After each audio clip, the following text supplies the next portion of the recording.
오늘 본문은 우리를 낳으시고 기르신 어머니들을 기억하게 하며 하나님께 감사하는 마음을 갖게 하는 그런 말씀이 됩니다. 몇 년 전에 같은 본문을 가지고 말씀을 전할 때에는 그 관점을 틀리게 두고 세 여인에 관한 그런 관점에서 말씀을 전한 적이 있습니다. 오늘 말씀은 절망적인 상황으로 시작이 됩니다. 아므람과 요게벳 부부는 첫째로 딸 미리암을 낳았고 둘째로 아들 아론을 낳았습니다. 그리고 오늘 본문에 보면은 셋째 모세를 낳았는데 죽을 운명입니다. 이집트 왕 바로가 이스라엘 백성이 아들을 낳으면 나일강에 던져 모두 죽이라는 명령을 내렸기 때문입니다.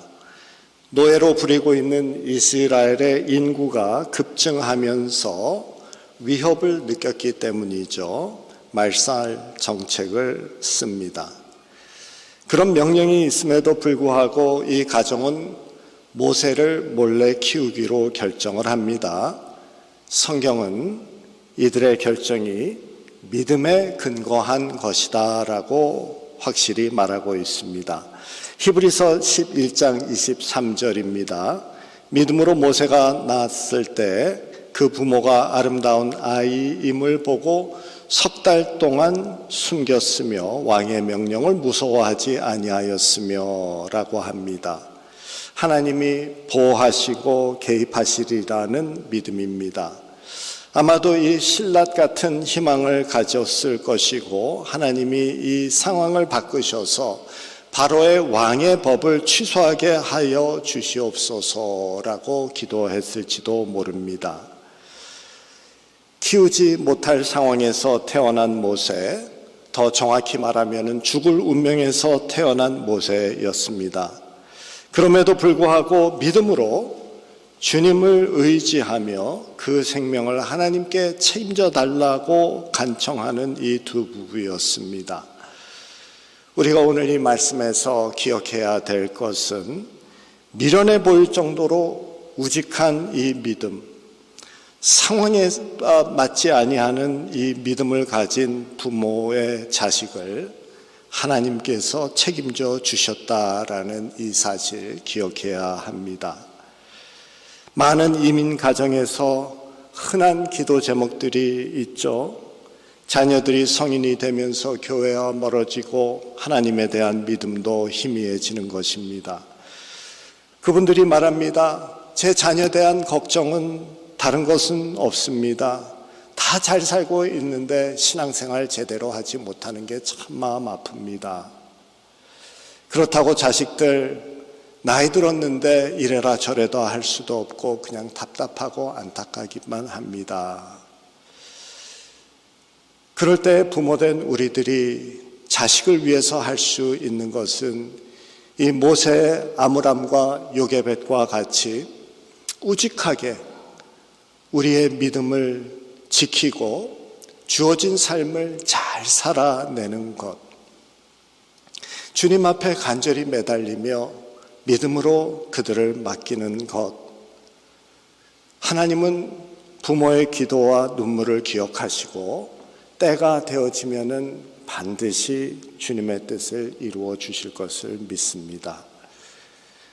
오늘 말씀에 보면은 하나님께 의지하고 의탁하였음에도 불구하고 상황이 나아지고 있지 않습니다. 2절 마지막 부분과 3절 첫 부분의 말씀입니다. 석 달 동안 모세를 숨겼으나 더 숨길 수 없게 되었다라고 됩니다. 믿음으로 3개월을 버티며 최선을 다했지만 막다른 골목에 다다른 것이죠. 애굽 왕의 마음이나 정책이 전혀 바뀌지 않았습니다. 그리고 아들 모세의 울음은 점점 커졌습니다. 더 이상 방법이 없습니다. 한계에 부딪혀서 감당이 되지 않습니다. 우리 부모님들도 우리를 키우면서 가슴을 죄면서 정말 힘들다라고 하며 몇 번이나 마음앓이를 하셨던 적이 있었을 것입니다. 우리나라 전체가 지독히도 가난했던 그 시절, 부모님들은 당신의 끼니를 건너뛰면서 우리를 먼저 먹여야 했고, 입고 싶던 옷 한 벌 제대로 사보지 못하시고, 신어보고 싶은 그 신발 하나 사보지 못하셨습니다. 자식에게는 겨울에 양말 하나 더 사주려고 자신은 헤어진 양말을 몇 번이나 기워 신으셨습니다. 우리의 기쁨을 위해서 당신의 아픔을 참으셨습니다. 그 손끝의 바느질은 단순히 실밥이 아니라 눈물 섞인 사랑이었고, 피곤에 절어 떨어진 그런 손끝은 희생의 떨림이었습니다. 그러다가 상황이 더 나빠지면 정말 더 이상 길이 보이지 않는다, 이게 한계 같다라고 하면서 방 구석에서 숨죽여 울며 지내셨던 날들이 얼마나 많으셨겠습니까? 우리 한 사람 한 사람 그렇게 키워주신 어머님의 사랑을 먹고 여기까지 온 것이죠. 당신의 굳은 살 박힌 손바닥으로 우리의 인생을 지켜주셨고 막아주신 것이죠. 그렇게 우리의 삶은 그저 주어진 삶이 아니라 값을 치르고 당신의 삶을 쪼개어 담아낸 사랑의 대가임을 우리가 기억합니다. 어머님의 사랑을 기억하며 정말 하나님께 감사하는 우리들 되기를 바랍니다. 모세의 부모도 어쩔 수 없이 이제 모세를 포기합니다. 결국 다른 방법이 없어서 나일강으로 떠내보내기로 결정을 합니다. 그런데 그러한 결정 가운데에서도 다시 믿음으로 최선을 다하는 것을 볼 수 있습니다. 3절 말씀이죠. 그를 위하여 갈대 상자를 가져다가 역청과 나무진을 칠하고 아기를 거기 담아 그냥 떠내려 보낼 수는 없었습니다. 아들을 위하여 아직 자신이 할 수 있는 그 무엇을 찾아서 최선을 다하는 모습입니다. 믿음은 이렇게 주어진 여건 속에서 최선을 다하는 것입니다. 믿음은 바라는 것들의 실상이요라고 하셨습니다. 믿음은 단지 막연한 희망사항이 아니다라는 말씀입니다. 눈에 보이지는 않지만은 믿는 것이 현실이 될 것임을 기대하고, 그렇기 때문에 계획하고, 그렇기 때문에 준비하고, 또한 행동으로 옮기는 것이 믿음이기 때문입니다. 그래서 갈대 상자에 역청과 나무진을 칠합니다. 믿음으로 최선을 다합니다. 그리고 나일강가에 갔습니다. 그러나 엄마로서는 차마 자신의 손으로 아기의 마지막을 처리할 수 없습니다. 그래서 철없는 딸 미리암을 시킨 듯합니다.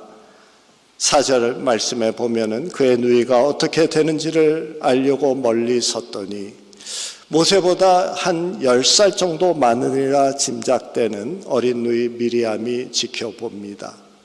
마지막 순간까지 최선을 다하는 처절함입니다.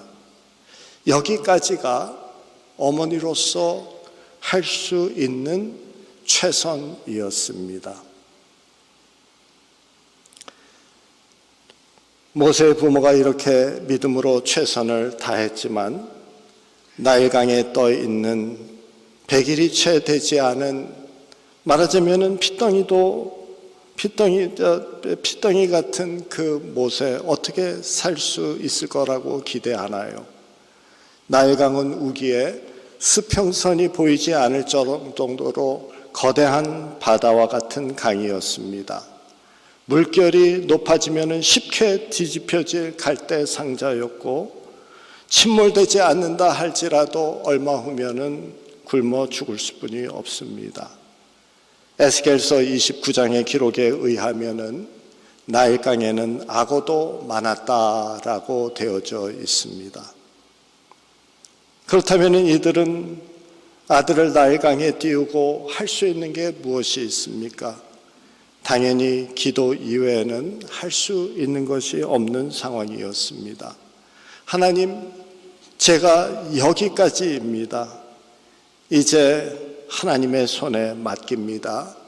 부디 이 아이를 지켜주시고 저의 눈물이 닿는 곳까지 그와 함께해 주시옵소서. 요게벳은 아들을 담은 갈대 상자가 강물 위로 점점 멀어지는 모습을 보면서 찢겨지는 마음 사이로 눈물을 흘리고 떨리는 입술로 숨을 삼키면서 흐느낌 속에서 주님께 간구했을 것입니다. 요게벳의 눈물을 생각하면 자연히 우리 어머니들의 눈물이 생각되어지죠. 요게벳의 간절함이 바로 우리 어머님들의 간절함이었을 것입니다. 자식이 밤늦게 들어오지 않는 날, 그때는 전화가 흔하지 않아서 연락이 되지 않죠. 어머니는 전등도 켜지 않고 어둑한 방 안에서 무릎을 꿇고 기도하셨을 것입니다. 자식이 아프기라도 하면은 누워있는 그 밤 어머니는 그저 그 옆에 엎드려서 고개를 떨어뜨리고 주님 앞에 기도하며 제 생명을 가져가도 좋으니 야 아이 살려주세요 라고 하셨을 것이죠. 가난과 고생 속에서도 우리들 자식 하나 바라보면서 살으셨던 그분들입니다. 어머니는 한 끼 덜 드시고 당신의 몸은 덜 청기더라도 자식을 위해서 최선을 다하셨죠. 좁은 방에서 애들 다 재우고 혼자 엎드려서 기도하는 축축히 젖은 그 이불 위에 눈물 자국이 바로 우리를 여기까지 오게 한 힘이었습니다. 우리 어머니들은 요게벳처럼 하나님께 자식을 맡기며 눈물로 씨를 뿌리신 분들입니다. 그래서 우리는 눈물의 기도 위에 오늘을 살고 있는 경우입니다. 강을 떠내보내는 요게벳의 그 아린 마음, 그리고 우리들의 어머니의 그 마음을 생각하면서 만든 찬양이 우리가 알고 있는 요게벳의 노래가 되어집니다. 그 가사를 보면은 그녀의 두 눈엔 눈물이 흐르고 흘러 동그란 눈으로 엄마를 보고 있는 아이와 입을 맞추고 상자를 덮고 강가에 띄우며 간절히 기도했겠지. 너의 삶의 참 주인, 너의 참 부모이신 하나님, 그 손에 너의 삶을 맡긴다.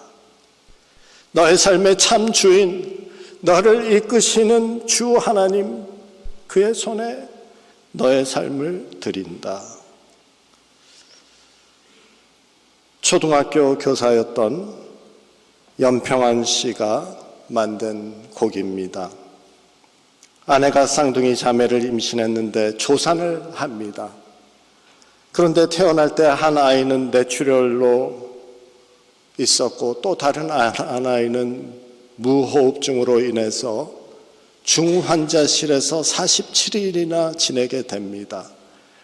이 힘든 과정을 지내면서 자신이 아무것도 할 수 없음을 알고 딸들을 하나님께 맡기고 눈물로 기도하며 하나님의 역사하심을 간절히 기다리면서 만든 곡이 됩니다. 혹시 영상이 있으면 잠시 볼 수 있을까요?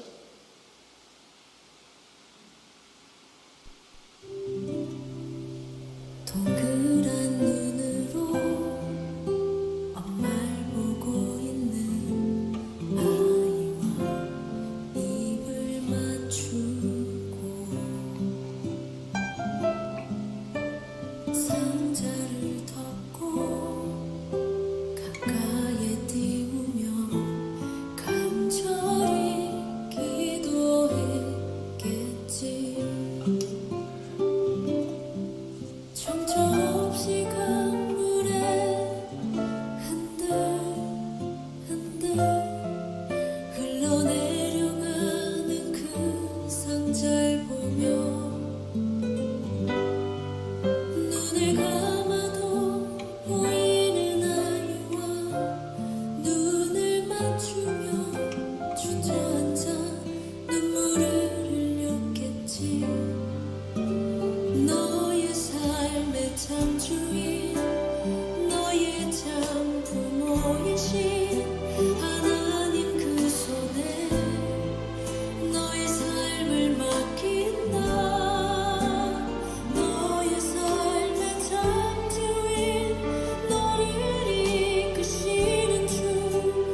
요게벳은 그런 애타는 마음으로 기도와 함께 모세를 떠보냅니다. 그런데 5절부터 보면은 하나님의 열심이 드러나기 시작합니다. 바로의 딸이 목욕하러 나일강에 내려오고 시녀들은 나일 강가를 거닐 때 그 갈대 사이에 상자를 보고 시녀를 보내어 가져다가 나일강 물결 위에 이 작은 갈대 상자가 떠내려간 그것을 바로의 딸이 발견하게 됩니다. 그리고 바로의 딸은 그 아이를 자신의 양아들로 삼고 양육하게 되어지죠. 요게벳 자신은 최선을 다했고 이제 기도 가운데 자신의 손을 떠난 갈대 상자였습니다. 그런데 그렇게 요게벳의 손을 떠나던 그 순간부터 하나님의 손이 그 상자를 이끌기 시작합니다. 물결을 넘고 바람을 가르고 마침내 바로의 딸의 목욕하러 나오는 그 시간, 그 자리에 이르게 됩니다. 물론 사람들은 우연이라고 말할 것입니다. 그러나 이것이 하나님의 손길이었다, 하나님의 간섭이었다라고 말하기 위해서 성경은 갈대 상자를 히브리어로 테바라고 부르고 있습니다. 테바는 성경 전체에서 단 2군데에서만 발견됩니다. 이 단어가 발견되는 다른 곳은 창세기 6장 14절에서 하나님이 노아에게 명하실 때 너는 고페르 나무로 너를 위하여 방주를 만들되라고 말하실 때 방주를 배 아니야라는 배를 쓰지 아니하고 테바를 사용하십니다.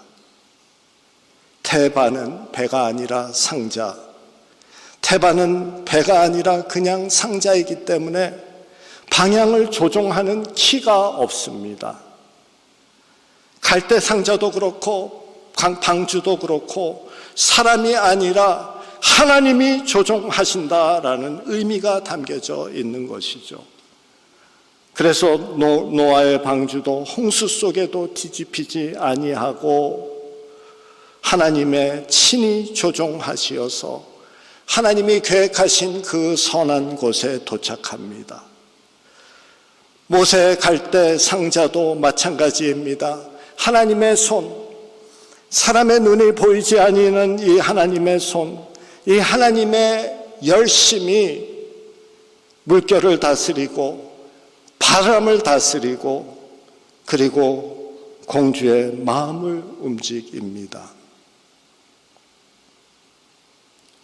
오늘도 우리의 삶에 갈대 상자가 절절히 필요하게 느껴지는 그때가 있습니다. 내 자녀, 내 가정, 내 미래, 내 건강, 내가 할 수 있는 최선을 다했지만은 믿음으로 여기까지 왔는데 더 이상 내 손으로 붙잡을 수 없는 그때가 우리에게 늘 옵니다. 그럴 때 우리는 반드시 기억해야 됩니다. 독생자 예수 그리스도의 그 주님을 십자가에 주실 정도로 우리를 너무나도 사랑하시는 우리 하나님이 우리가 맡겨드리는 갈대 상자, 주님의 선하신 목적지까지 이끌어 주실 것이다 라는 이 믿음입니다. 우리가 눈물의 기도로 맡길 때 하나님의 열심은 쉬지 아니하시고 일하십니다. 오늘 우리 모두 함께 마음 깊이 고백하기를 원합니다. 주님, 우리의 인생의 갈대 상자를 주님의 손에 맡깁니다. 주님이 조종하여 주시고 주님의 뜻대로 가장 선한 곳으로 이끌어 주시옵소서. 하나님의 열심이 지금도 우리의 연약함 위에 우리의 간절함 위에서 조용히 그러나 정확하게 그리고 힘있게 일하고 계심을 믿습니다. 요게벳과 같이 우리 어머님들과 같이 간절한 눈물의 기도로 우리의 갈대 상자를 띄우고 주님 앞에 맡겨 드리는 저희들 되어야 되겠습니다.